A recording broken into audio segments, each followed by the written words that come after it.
individuais se entrecruzam e misturam, sem jamais se confundirem. Pode-se, por conseguinte, dizer que cada indivíduo é centro de uma onda fluídica, cuja extensão se acha em relação com a força da vontade 7, 100. Em seu movimento de translação, cada um de nós leva consigo a sua atmosfera fluídica, como o caracol a sua concha. Esse fluido, porém, deixa vestígios da sua passagem, deixam como suco luminoso, inacessível aos nossos sentidos e página 101. Além dessa atmosfera fluídica que outros denominam também aura, que sempre anda conosco, tem ainda cada um de nós uma porção de fluido condensado, o perispírito, e uma condensação desse fluido em torno de um foco de inteligência ou alma 6, 262. Ainda teremos que ocupar-nos com esse misterioso perispírito. O conhecimento dele, diz Kardec, foi a chave da explicação de uma imensidade de fenômenos e permitiu que a ciência espírita desse largo passo, fazendo enveredar por nova senda. 121. Outras correntes ocultistas dão-lhe também o nome de corpo astral, corpo ódico, ou de. Daí vem também o não menos famoso ectoplasma, mediador plástico ou a força ectênica. Vê-se que a ciência espírita avança mais que a ciência oficial. Enquanto esta ainda não descobriu sequer um vestígio deste mirífico e onipotente fluido, aquela já lhe conhece com bastantes particularidades as qualidades e propriedades específicas.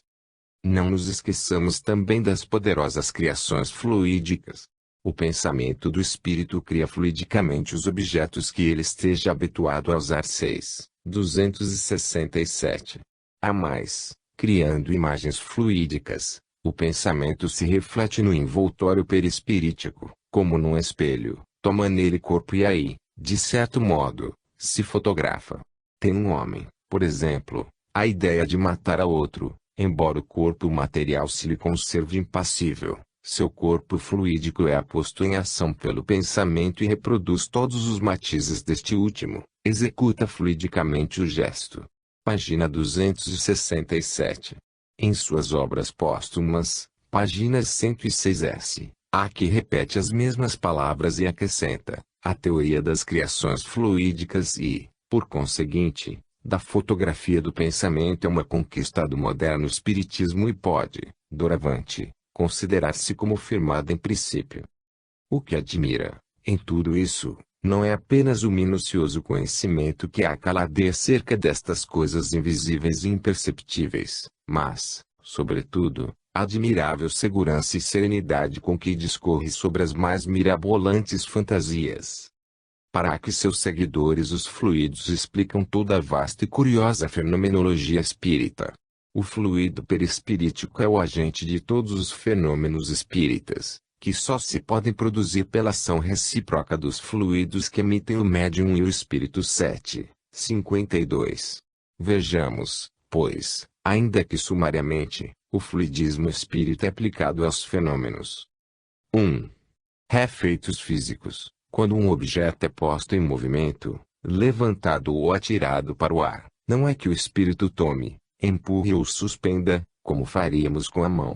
O espírito satura, por assim dizer, do seu fluido, combinado com o do médium, e o objeto, momentaneamente vivificado desta maneira, obra como faria um ser vivo.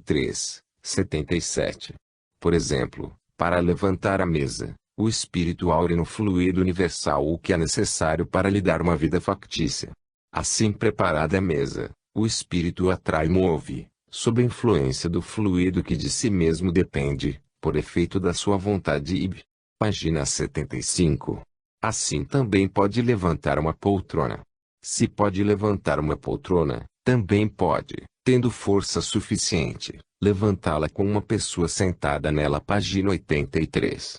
Quando a mesa se destaca do solo e flutua no espaço sem ponto de apoio, o espírito não a ergue com a força de um braço, envolve e penetra de uma espécie de atmosfera fluídica que neutraliza o efeito da gravidade, como faz o ar com os balões e papagaios. 285. 2. Os raps, quando as pancadas são ouvidas na mesa ou algures, não é que o espírito esteja a bater com a mão ou com qualquer objeto. Ele apenas dirige sobre o ponto de onde vem o ruído um jato de fluido e este produz o efeito de um choque elétrico. Página 286. 3.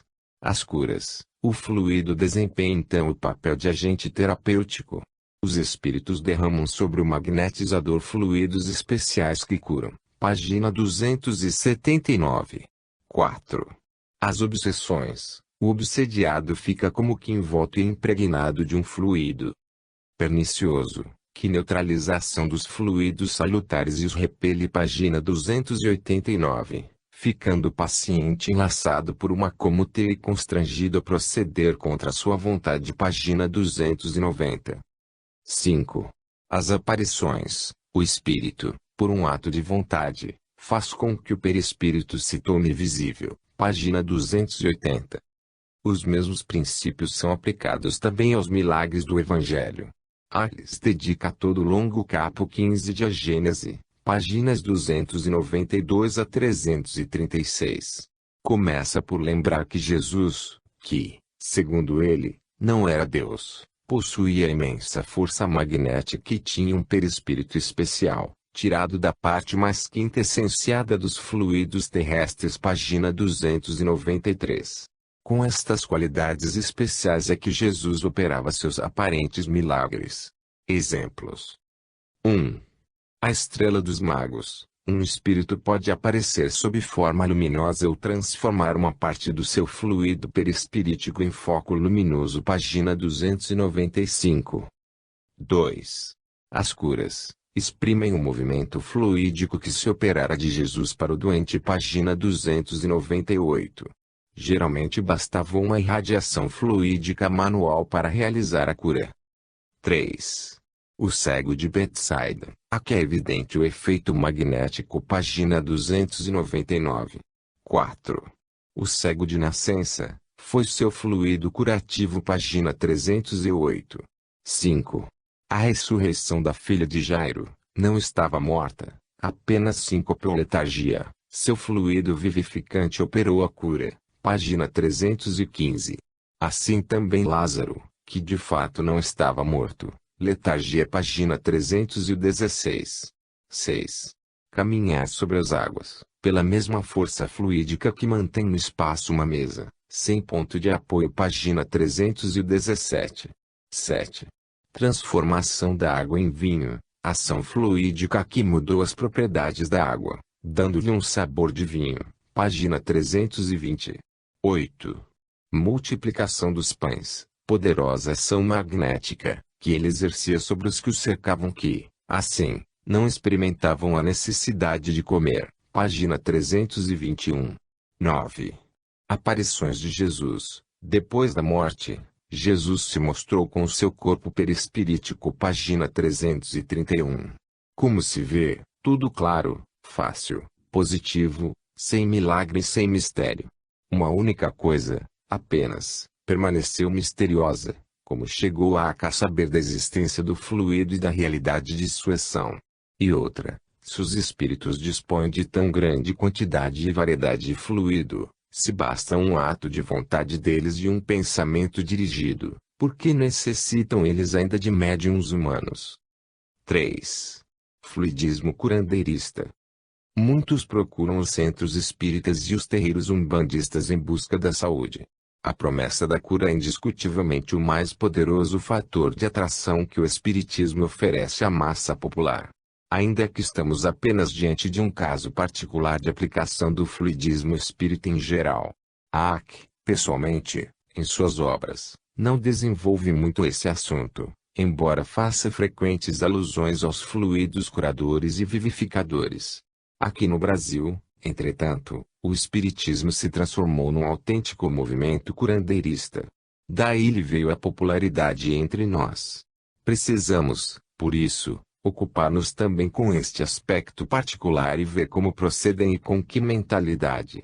Da parte espírita foi publicado sobre o assunto um livro interessante pelo Sr. Winifredo de Toledo, ajudado por 89 colaboradores, Passes e Curas Espirituais, São Paulo I, com uma apresentação feita pelo médico espírita Dr. Sérgio Valle. A obra está toda ela decalcada sobre as teorias fluidicistas de Mesmeriac. Veremos o que nos dizem sobre as doenças, os passes e a água fluídica. 1. As doenças. Nós, espíritas convictos, militantes da doutrina, não procuramos a doença no corpo físico. As enfermidades vêm do espírito, ainda mesmo as hereditárias. Página 81. Todas as doenças penetram no corpo através do espírito. Página 165. Realmente, dizem eles, as doenças são apenas pontos de aglutinação dos fluidos doentes. Página 81. De maneira que, para curar, é preciso atuar fluidicamente sobre os fluidos, nada mais. Em concreto, as causas determinantes das doenças seriam: a. Predisposição kármica, causando doenças kármicas, oriundas do perispírito enfermo que, ao reencarnar, transmite e traz já ao nascituro, mesmo na vida intrauterina, os males que a matéria ou o espírito tem que sofrer. Página 81. Seriam, pois, consequências, castigos, de vidas anteriores. Contra essa espécie de doenças, dizem eles, não há remédio eficaz, pois a lei do karma é inflexível. B. Predisposição atraída, baseia-se no princípio de que semelhantes atraem semelhantes. Uma criatura colérica, vibrando sempre maldade e pestilência, só pode atrair para si fluidos maldosos e pestilentos e, consequentemente, acaba doente, principalmente no coração, no fígado, nos pulmões, no estômago e nos intestinos. Para curar tais pessoas, elas devem ser doutrinadas, até terem pensamentos de bondade e amor. C. Predisposição hereditária, é quase como a kármica. No caso são os pais que transmitem aos filhos os males. A sementeira é que está cheia de fluidos perniciosos. D. Predisposição do ambiente. Neste caso a causa dos males está no ambiente em que vivemos, na casa, principalmente na sala de refeições e nos quartos de dormir. Nestes lugares, os pensamentos emitidos estão condensados em nuvens, forrando o teto, que se movimentam por toda a casa. Página 84. Também os objetos de uso pessoal e até mesmo os alimentos trazem as emanações de quem os manipulou, desde a colheita até a cozinha. Página 108. Às vezes formam massas compactas escuras que seguem os emitentes como sombras que se avolumam sobre suas cabeças, não raros se engrossando pela lei da atração das que lhes são afins. Página 116. Muitas vezes é empregada que, com seus maus eflúvios, perturba a paz e a serenidade do lar. Página 167. O remédio será a operação de limpeza, com passos de desembaraçamento dos fluidos pesados. Os umbandistas inventaram para isso os defumadores. Outras vezes será remédio eficaz mandar embora a empregada. E, também os inimigos, os invejosos e os perseguidores causam doenças. Temos então o quebranto. A princípio são ligeiras influenciações obsidiantes dos maus fluidos emitidos pelo perseguidor. Encontrando acolhida favorável, ou seja, vibração semelhante, as nuvens escuras vão se acercando da presa até o seu envolvimento completo. Página 166. F. O espírito vingador. O espírito de vingança sobrevive após a morte do corpo carnal. Mormente quando, entre dois, um reencarna primeiro, o que demonstra certo merecimento. O que fica no espaço, usando do poder que lhe é peculiar, como mal, projeta sua perseguição sobre a pequena vítima reencarnada. Páginas 167-S. Temos então o perigoso e popular encosto, ou espírito encostado. 2. Os passes. O passe é uma transfusão de fluidos do médium curador ou passista para o doente. Página 133. Ou um condensador de fluidos. Página 190. O passe se faz principalmente através das mãos. Aí é preciso notar que a mão direita carrega a corrente positiva, a esquerda a negativa. Página 99. Nesse ponto os conhecimentos dos espíritas são bastante minuciosos. As mãos dos médiuns, quando concentrados no momento em que transmitem o passe, tomam uma coloração azul clara com nuances de verde, muito fosforescentes, que atingem alguns centímetros de espessura. Das pontas dos dedos são projetados os fluidos, emitidos pela vontade do médium, formando um chuveiro magnético, na direção que lhes for imprimida. Os dedos de projeção mais fortes são os polegares e logo em seguida os indicadores.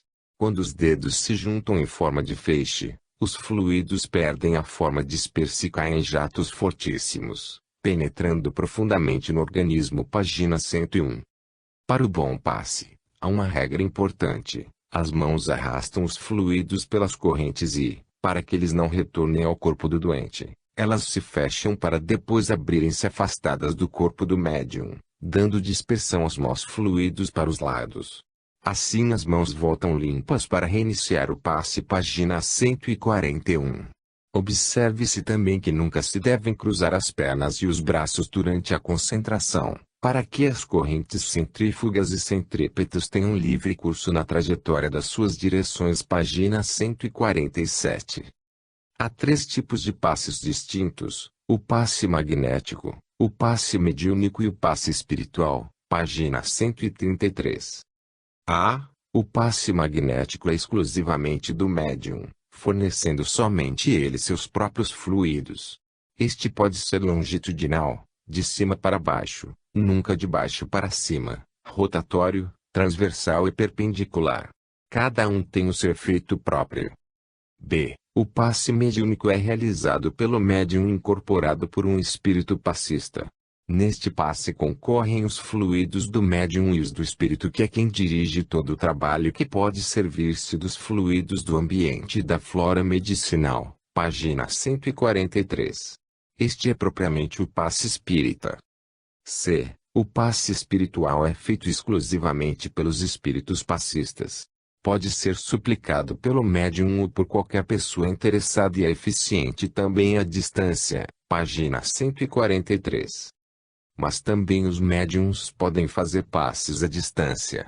Os médiums apenas concentram-se na mentalização, a fim de que seus fluidos possam servir nas mãos dos espíritos curadores. Página 149. O passe pode ser administrado ou em tratamento individual ou em grupo ou sessão.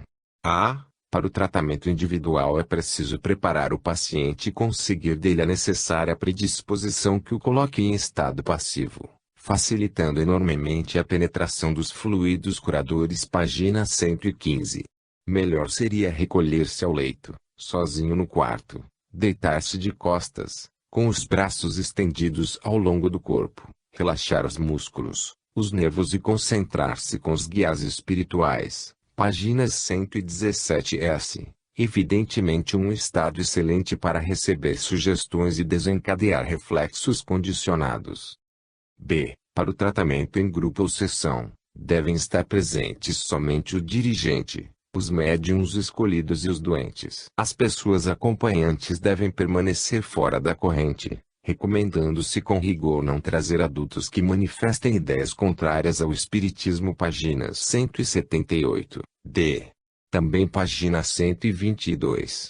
A ordem de trabalho mais aconselhável é a seguinte: 5 minutos de silêncio para preparo do ambiente, 5 minutos para prece e abertura dos trabalhos, 25 minutos para doutrinação espírita, 5 minutos para vibrações à distância e curas, 5 minutos para prece de encerramento. Ao todo 45 minutos. Página 179. A água fluídica. A água, pela sua própria natureza, já é um fluido condensado. Porém, em espiritismo, entende-se por água fluida aquela em que os fluidos medicamentosos foram imergidos, por ação magnética do médium ou por intermédio dos espíritos benfazejos. Página 157. A água pode ser fluidificada. Pela própria pessoa. Coloca-se, então, uma vasilha com água diante de si, com a boca destampada e, em prece, suplica-se o que se deseja que seja feito na água. Pronto. Para qualquer efeito desejado. Pois é a vontade que dirige os fluidos como quer. Pelo médium, toma a vasilha com uma das mãos, abrangendo com os dedos, ligeiramente separados, as faces laterais da mesma e, com a outra mão, faz a devida imposição técnica. Pelos espíritos, Deixa-se a água exposta ao sereno da noite. No dia seguinte estará fluidificada pelos espíritos do bem. Página 158. Quando houver necessidade de certa quantidade de água fluida, apenas um copo que esteja fluido poderá servir até para fluidificar uma talha ou mais, misturando-se os líquidos. Uma colher basta para um copo e este chega para 1 litro. Página 159. Assim podem ser fluidificados outros objetos, as roupas de uso, os alimentos e até o próprio ar. Página 159. Basta querer. Barato e eficiente. Particular alívio dará ao banho se a água for fluida. Para isso é necessário passar ambas as mãos, com as pontas dos dedos, de um ao outro lado dentro da água, repetindo muitas vezes esta operação. Página 160. A água fluida combate qualquer mal. Deve-se tomar pelo menos um copo em jejum, pela manhã, e outro à noite, ao deitar-se. Página 119. Ela reajusta as disfunções orgânicas. Se há prisão de ventre, será regulada, como também corrigirá as chamadas solturas dos intestinos em qualquer forma. Página 119. Já que conhecia a água fluida ou magnetizada. Em O Livro dos Médiuns, capítulo 8, discorre sobre o laboratório do mundo invisível e então, no N. 130, recorda que os espíritos têm a faculdade de modificar a propriedade das substâncias materiais. Assim também podem modificar a propriedade da água. E explica na página 142, ele, o espírito do magnetizador, opera uma transmutação por meio do fluido magnético que, como atrás dissemos, é a substância que mais se aproxima da matéria cósmica ou elemento universal. Ora, desde que ele pode operar uma modificação nas propriedades da água, pode também produzir um fenômeno análogo centímetros os fluidos do organismo, donde o efeito curatório da ação magnética, convenientemente dirigida. Pena que é pura fantasia o magnetismo animal e o fluido universal dos magnetizadores espíritas. Mas aí temos um exemplo de como a inteligência humana é capaz de construir enormes sistemas sobre um fundamento imaginado e fantástico. Nossos centros espíritas, porém, continuam atuando como se o fluido e seus passes fossem verdades inconcussas. Todos eles continuam curandeiristas. O Manual de Administração das Instituições Espíritas, de 1985, documento do Conselho Federativo Nacional, continua mandando fazer assistência espiritual, sessões especiais que, na segunda parte, devem obedecer às seguintes determinações. A. O dirigente da primeira parte dos trabalhos deve solicitar a saída do recinto, em silêncio, dos que não sentirem a necessidade de receber passes. B. Introdução inicial de um grupo ou de todos os enfermos, quando for o caso, no local destinado à segunda parte dos trabalhos, sem que seja preciso classificá-los anteriormente, por tipos de passes por qualquer meio ou processo, e acomodá-los em bancos ou cadeiras. C. Prece inicial feita pelo dirigente dos trabalhos de passes, rogando o auxílio dos benefícios espirituais. D. O dirigente deverá designar, para cada enfermo, um único médium passista. E, os médiuns passistas aplicarão os passes em cada um dos enfermos, sem incorporação ou manifestação dos espíritos. F. Os enfermos sairão do recinto após o recebimento do passe, permitindo a entrada de novos enfermos.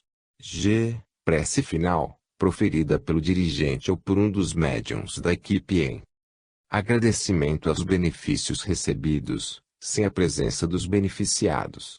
H. Os médiuns passistas não deverão atender a qualquer pedido de orientação ou consulta formulados pelos enfermos na hora prevista para as transmissões dos passes. I. As pessoas que procurarem o centro espírita em busca de orientação espiritual, e que a solicitarem por exclusiva e livre vontade, deverão ser encaminhadas ao colaborador escalado para esta tarefa. A psicografia. Ocupar-nos-emos, especialmente, com os médiuns escreventes, por ser o gênero de mediunidade mais espalhado e, além disso, porque é, ao mesmo tempo, o mais simples, o mais cômodo, o que dá resultados mais satisfatórios e completos. Com estas palavras justifica seu capítulo sobre a formação dos médiuns em O Livro dos Médiuns. A psicografia é praticamente o grande e quase único fenômeno com que se ocupam os espíritas. Iremos, por isso, estudá-la. 1. Em sua forma original de mesa falante. 2. Na crítica insuficiente de Ack. 3. Na descrição da psicografia propriamente dita, tal como foi concebida por Kardec. 4. Na análise à luz da psicologia e parapsicologia atuais. E 5. No exemplo concreto de Chico Xavier e seu sobrinho. 1. Kardec encontra as mesas falantes. Em dezembro de 1854, o Sr. Hippolyte Léon Denisard Rivail, Ack, começou a interessar-se pelas mesas que já giravam aqui no Brasil em 1853. Estudioso do magnetismo animal desde sua mocidade, aceitara o fluidismo mesmeriano. Como tantos outros magnetistas de seu tempo e de sua pátria, França, pareceu-lhe, a princípio, poder explicar satisfatoriamente o fenômeno da mesa dançante pela misteriosa ação magnética.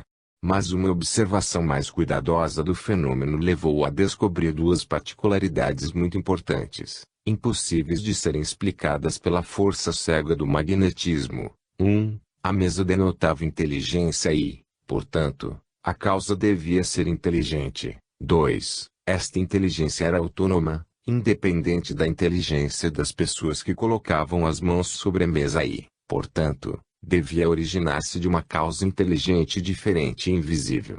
Daí concluiu que nem o magnetismo por si só, nem as pessoas presentes, podiam ser a causa suficiente e adequada da mesa girante e falante. A outra inteligência extracorpórea, atuante e invisível, mas presente e interessada, era o espírito ou os espíritos. E assim surgiu o espiritismo. Aqui descreve seus primeiros contatos com as mesas girantes nas obras póstumas. O raciocínio acima esboçado é desenvolvido em 3 obras diferentes. O Livro dos Espíritos, Introdução, páginas 40 ss. O que é o Espiritismo, páginas a 39 ss. E, sobretudo, através de longas páginas, em O Livro dos Médiuns, capo 4 e seguintes. Neste citado capítulo de O Livro dos Médiuns, o codificador do Espiritismo passa em revista 13 diversos sistemas excogitados para explicar a mesa girante. São: 1. O sistema do charlatanismo, é insustentável, pois é médiuns bem intencionados. É certo que também há velhacos. 2. O sistema da loucura, os médiuns não seriam charlatães, mas imbecis. Também não é verdade. Ao menos não sempre. 3. O sistema da alucinação. As mesas de fato não giram, os médiuns e os presentes são alucinados. É insustentável, porque a alucinação não costuma ser tão frequente, nem tão coletiva. 4. O sistema do músculo estalante. Há contrações voluntárias ou involuntárias do tendão do músculo curto perôneo, o que produziria os ruídos. Mas não explica tudo. 5. O sistema das causas físicas, magnetismo, eletricidade ou fluidos. Mas estas forças não explicam os fenômenos que denotam inteligência. Depois terei que voltar a esta argumentação. Quero notar já agora que Ack, quando discorre sobre este sistema que ele chama das causas físicas, tanto aqui, como em O Livro dos Espíritos, página 41, e o que é o Espiritismo, página 40. Fala sempre apenas de magnetismo, eletricidade ou fluidos, outras causas físicas não são mencionadas. 6. O sistema do reflexo, a inteligência manifestada pela mesa seria um reflexo dos pensamentos do médium ou dos presentes. Contra isso lembra Kardec a independência e autonomia da inteligência manifestada. Muitas vezes a mesa revela coisas que não estão nem podiam estar na consciência do médium ou dos assistentes. 7. O sistema da alma coletiva. A alma do médium se identificaria com a dos outros presentes ou ausentes, formando um todo coletivo. Kardec confessa que não chegou a compreender o sentido exato desta opinião. 8. O sistema sonambúlico. As comunicações inteligentes provêm da alma do médium que, em estado sonambúlico, tem as faculdades mentais sobreexcitadas, conseguindo assim um maior conhecimento. Mas, responde Aack, o médium muitas vezes não tem nenhuma consciência do que está fazendo, agindo como uma máquina, cegamente. 9. O sistema pessimista, diabólico ou demoníaco, a inteligência estranha que se manifesta através da mesa vem do demônio. Mas, observa Aack, os demônios, como eles os entendem, não existem. Muitas vezes, além disso, as mensagens são boas e recomendam obras boas. 10. O sistema otimista, só os bons espíritos se comunicam e são causa das manifestações inteligentes. Mas há também mensagens indignas de bons espíritos. 11. O sistema uniespírito ou monoespírita, o espírito comunicante seria um só, Cristo. Aí há que recorda as comunicações da mais baixa trivialidade, de revoltante grosseria, impregnadas de malevolência e de maldade. Isso não pode vir de Cristo. 12. O sistema multiespírita ou poliespírita, são muitos e variados, bons e maus, os espíritos que se comunicam. E a teoria aceita por Aack. 13. O sistema da alma material, seus defensores querem identificar o perispírito com a própria alma. Kardec não concorda, porque o ensino constante dos espíritos lhe garante que a alma e o perispírito são coisas distintas. Estas e apenas estas são as teorias das quais Aack tomou conhecimento e às quais tentou responder como pôde. Quem conhece a fisiologia e a psicologia moderna verificará facilmente a insuficiência da crítica kardecista. Nada sabe ele, e em sua época pouco podia saber, da mitomania, dos automatismos, das personificações, do subconsciente rompido em estado de transe, dos reflexos condicionados e das percepções extrasensoriais. Insuficientes são seus conhecimentos acerca das alucinações, das ilusões, das impressões subjetivas, das falsas recordações, dos infinitos recursos da fraude, de interpretações delirantes, das leis do boato etc. Do ponto de vista científico, Aack, na realidade, não é autoridade científica competente, para ser citado ainda hoje. Depois dele nossos conhecimentos progrediram muito. E ele mesmo, pois era indiscutivelmente inteligente, não reeditaria hoje suas obras. Ademais, as investigações de Kardec não foram nem podiam ser tão aprofundadas como geralmente se diz. Durante 2 anos apenas ele se ocupou com o problema e já saía prontinho o Livro dos Espíritos, com as doutrinas definitivas, ainda hoje em voga nos nossos meios espíritas. Entretanto, isso me parece bem mais grave. Aack também não tomou conhecimento das teorias e explicações apresentadas em seu tempo pelo ilustre químico francês Chevreul e pelo eminente físico inglês Faraday. Certamente, estes dois cientistas não deram, nem podiam dar então, uma solução clara e definitiva ao problema das mesas dançantes. Entretanto, o princípio de solução indicado por eles é ainda hoje válido e confirmado pelas experiências modernas e aceito pelos cientistas.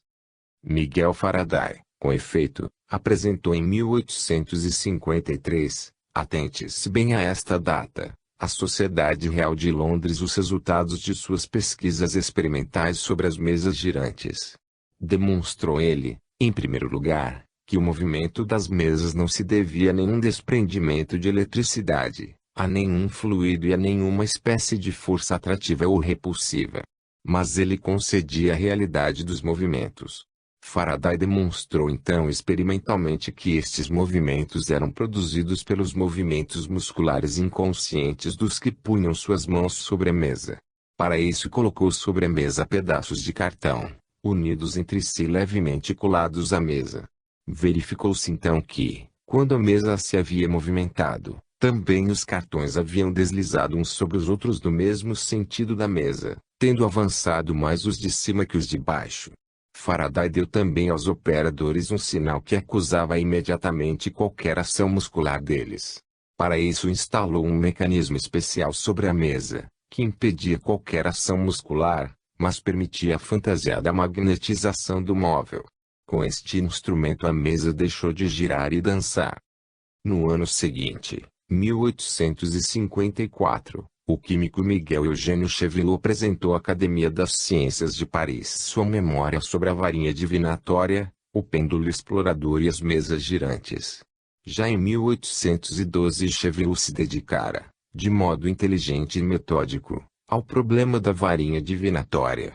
Chegou então à conclusão que o movimento é produzido pelo próprio indivíduo que segura a vara ou o pêndulo. Eis como ele mesmo descreve a experiência: quando eu sustentava o pêndulo na mão, um movimento muscular de meu braço, ainda que insensível para mim, fez sair o pêndulo do estado de repouso e, uma vez iniciadas as oscilações, aumentaram logo devido à influência exercida pela vista para colocar-me neste estado particular de disposição ou tendência para o movimento. De maneira que existe uma íntima vinculação entre a execução de certos movimentos e o ato do pensamento que se refere a eles, mesmo que tal pensamento não seja ainda a vontade que dá ordens aos órgãos musculares. Chevreul também descobriu que, quando o pêndulo está suspenso num suporte fixo, não há fluido emanado das mãos capaz de pô-lo em movimento. Percebe-se que a teoria de Chevreul se aproxima bastante da moderna lei da motoricidade específica das imagens. Os pensamentos provocam movimentos involuntários, automatismos. Esta teoria foi aplicada por Chevreul, em 1854, à mesa girante. O princípio, como é fácil de ver, estava certo, mas ainda devia ser completado.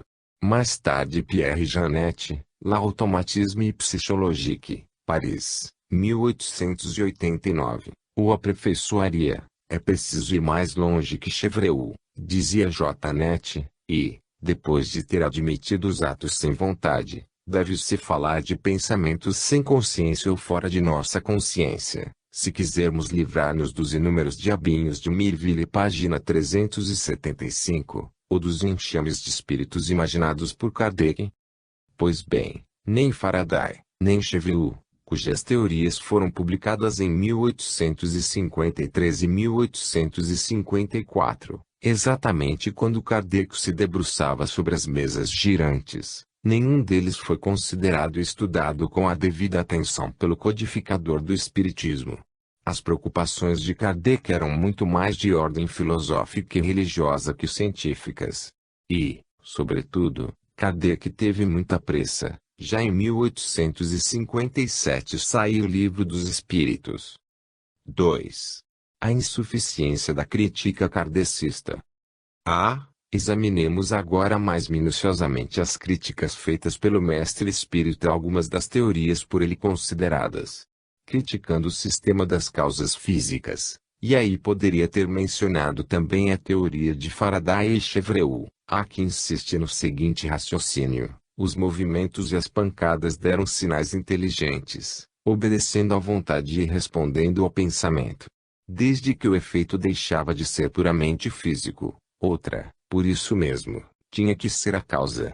O ponto capital, portanto, está em verificar se a ação inteligente, de cuja realidade se pode convencer quem quiser dar-se ao trabalho de observar 3:47. Em outra obra, Haack formula sua crítica nestes termos: se tudo se limitasse a estes efeitos materiais, não há dúvida de que poderiam ser assim explicados. Porém, quando esses movimentos e golpes nos deram provas de inteligência, quando se reconheceu que respondiam ao pensamento com inteira liberdade, foi-se levado a tirar a seguinte conclusão: se todo efeito tem uma causa, o efeito inteligente tem uma causa inteligente. 2:40. Mostram estes textos que, para Kardec, o problema principal não estava em explicar a realidade dos movimentos como tais, mas a inteligência que mediante estes movimentos se manifestava. Ora, hoje, mais de um século depois, já sabemos alguma coisa a mais. Não apenas podemos explicar a realidade dos movimentos, mas compreender também que sejam inteligentes. Basta ver o que os psicólogos nos dizem a respeito dos automatismos, sejam eles provocados pelo pensamento consciente heterossugerido, ou consequência de concentração mental, ou mesmo irrompidos espontaneamente do inconsciente. Em tudo isso não há hoje nenhum mistério. Nem vemos a necessidade de espíritos ou diabinhos para explicá-lo. refutando o sistema por ele denominado sonambúlico, segundo o qual a alma teria suas faculdades mentais sobreexcitadas, que lhe permitiriam um conhecimento mais amplo. Pondera Arque, poder-se-ia acreditar que fosse assim, se o médium tivesse sempre ar de inspirado ou de estático, aspecto que, aliás, lhe seria fácil aparentar perfeitamente, se quisesse representar uma comédia. Como, porém, se há de crer na inspiração, quando o médium escreve como uma máquina, sem ter a mínima consciência do que está obtendo, sem ter a menor emoção, sem se ocupar com o que faz, distraído, rindo e conversando de uma coisa e de outra. 3:49, grifo meu. E, acrescenta Arque, esta sobreexcitação das ideias que seria incompreensível quando as comunicações são transmitidas por pancadas ou com auxílio de uma prancheta ou de uma cesta. Aqui, portanto, damos com o segundo problema fundamental de Arque: o médium é como uma máquina, não tem nem a mínima consciência de estar produzindo uma mensagem. Portanto, conclui o espírita, a mensagem não tem sua causa adequada no médium. Isso era compreensível naquele tempo, quando ainda se admitia o princípio da unidade do eu ou da perfeita identidade entre o indivíduo e sua personalidade consciente. Hoje, porém, não se admite mais este princípio. O homem não é uma unidade psíquica. Ao lado do dinamismo consciente, existe o dinamismo inconsciente, profundo e amplo, incomparavelmente mais vasto que o inconsciente.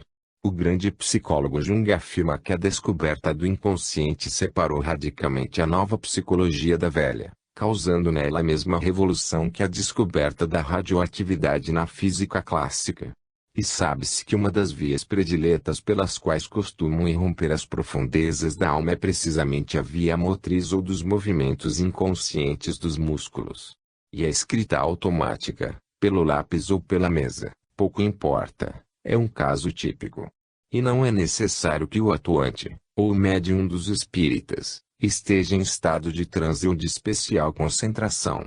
Fiz numerosas experiências, com diferentes pessoas, do tipo sugestionável que sofre facilmente movimentos musculares inconscientes, não apenas para fazer a mesa dançar e responder mediante batidas, mas também para fazer o lápis discorrer sobre o papel, ficando o paciente exatamente no estado descrito por Kardec, como uma máquina, sem ter a mínima consciência do que está obtendo, sem ter a menor emoção, sem se ocupar com o que faz, distraído.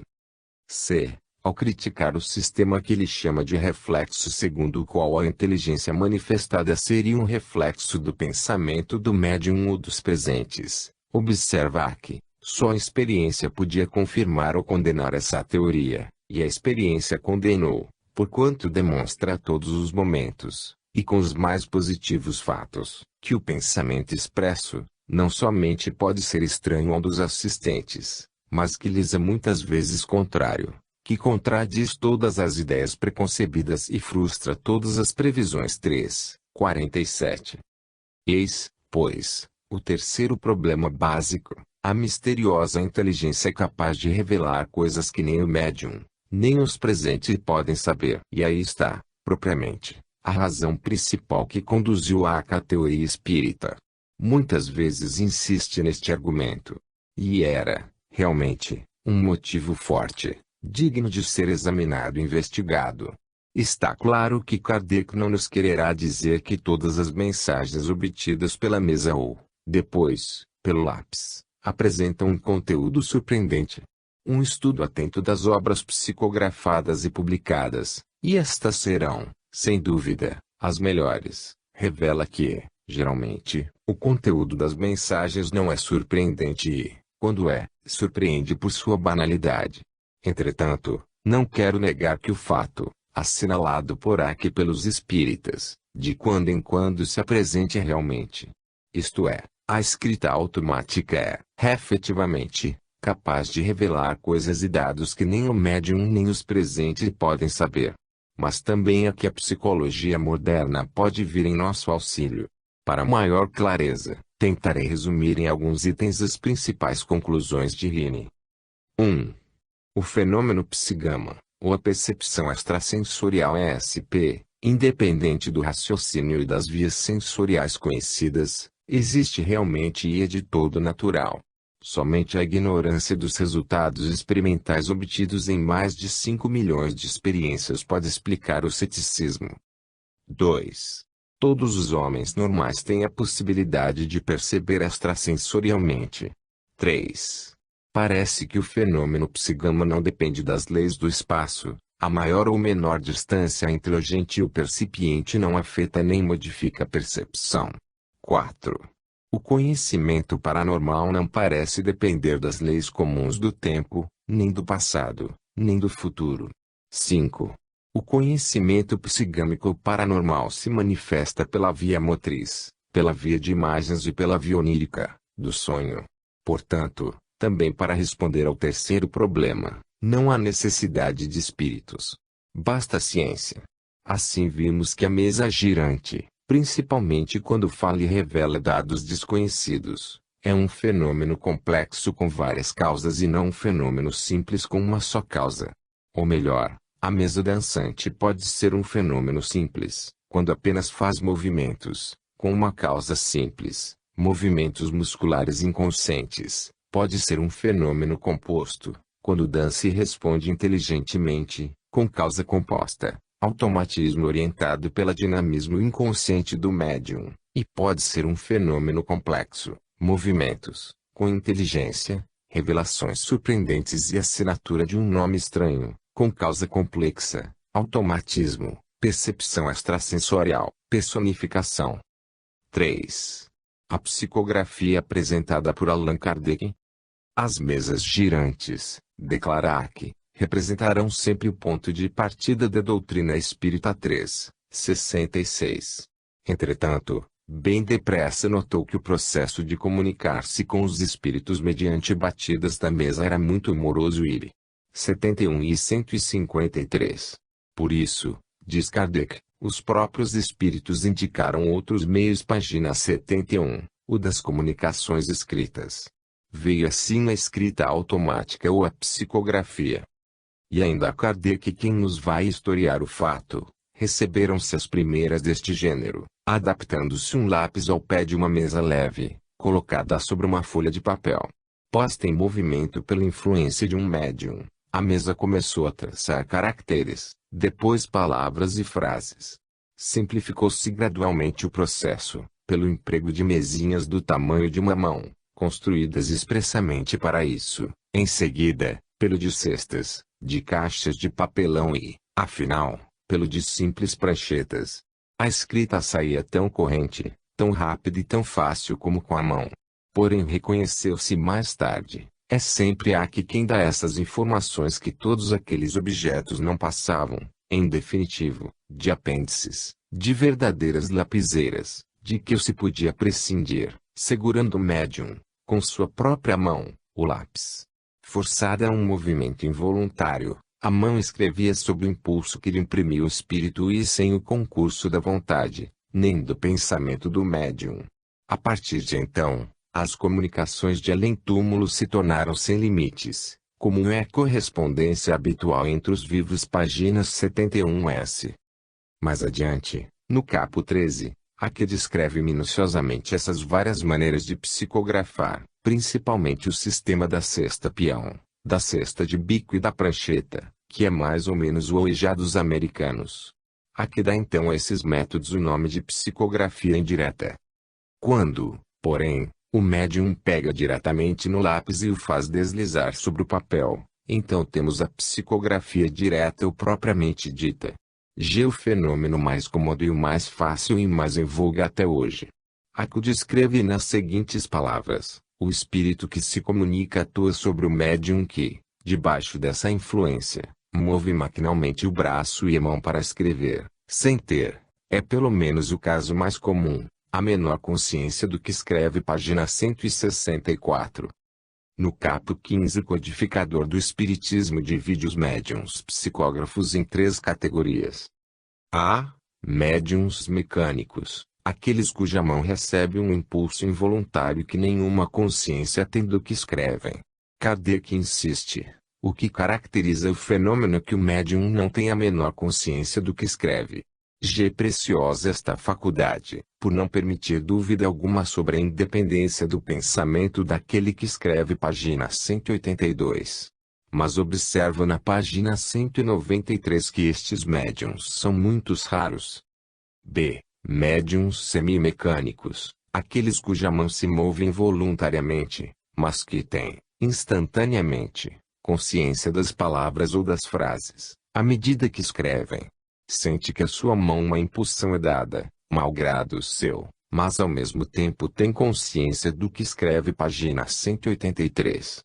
Declara que este é o tipo mais comum. Páginas 183 e 193.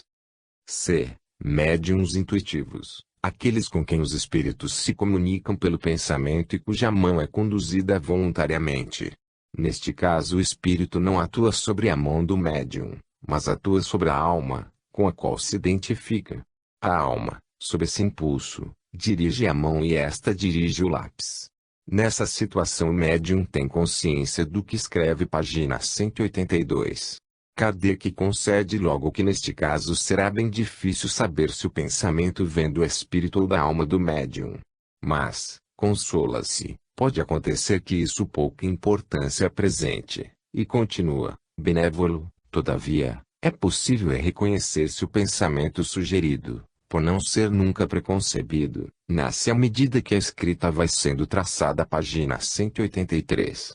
Isso, Paraque, já é prova de que o pensamento não é produto do esforço da alma, mas resultado da ação do espírito. Vê-se que a benevolência para com o espírito é muito maior do que para com a alma da gente. Aliás, logo adiante, ao falar dos médiuns inspirados, diz que todo aquele que, tanto no estado normal, como no de êxtase, recebe, pelo pensamento, comunicações estranhas. As suas ideias preconcebidas pode ser incluído na categoria dos médiuns inspirados. Página 183. E por isso, acrescenta ele, pode dizer-se que todos são médiuns. Basta ter uma nova ideia que subitamente vem à tona, é prova que um espírito está atuando sobre nós. Kardec diz expressamente. E ainda acrescenta que os homens de gênio, de todas as espécies, artistas, sábios, literatos, as mais das vezes, são médiuns sem o saberem. Página 184. Convém deixar claro o pensamento kardecista ou espírita a respeito deste ponto, porque nos revela uma psicologia muito especial e acanhada. Em O Livro dos Espíritos, que é a obra principal da codificação e que teria sido revista pelo além, Kardec é instruído pelos espíritos superiores. Pergunta ele, no N. 459. Influem os espíritos em nossos pensamentos e em nossos atos? Resposta. Muito mais do que imaginais. Influem a tal ponto que de ordinário são eles que vos dirigem. No N.